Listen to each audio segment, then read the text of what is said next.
Corporation has solved the problem of those out-of-order telephones that you always need in a hurry on a street corner. Not only that, they've been able to do away with the cord here. They've been able to do that by the development of a prototype portable telephone system called Dynatac. This is it. They hope that this prototype system will be operative here in New York City by 1976.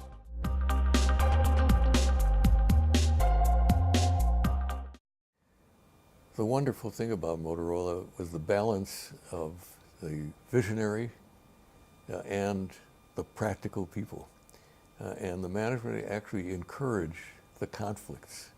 And yes, there were times when the bean counters, I don't mean that pejoratively, the financial people and the people whose responsibility was to earn the profits that we invested in research and development, there were times when they were naysayers and suggested that we were wasting a lot of money. We spent $100 million, these are 1970 dollars, between 1973 and 1983 without a nickel of revenue.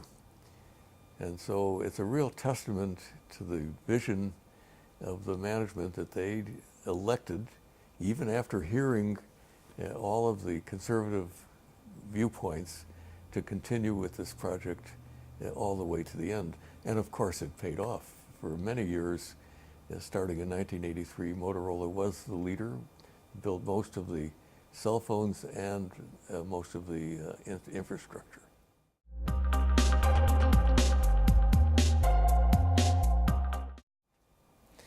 Well, I'm not sure I know what a good engineer is, but I know what I think an engineer has to go through to become competent.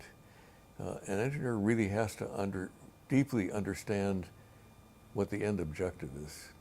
And that is that technology is the application of science to create products and services that make people's lives better. And if you don't think about the people and you don't think about their lives being better, you're not doing engineering. The thing to be most feared is engineering for the sake of engineering. A good engineer, first of all, understands the end objective, and second of all, has lived through every stage of the process.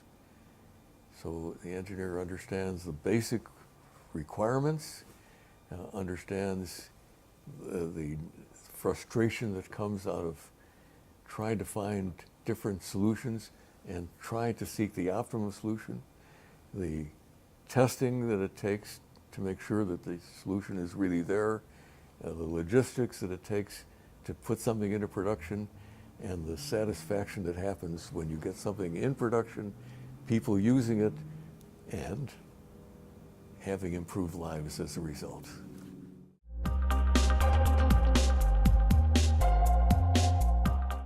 It doesn't take a cell phone to make people rude. People are either polite or they're rude. Now, here we are holding this conversation.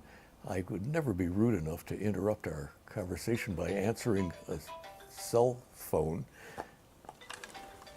Hello? Oh, this is for you.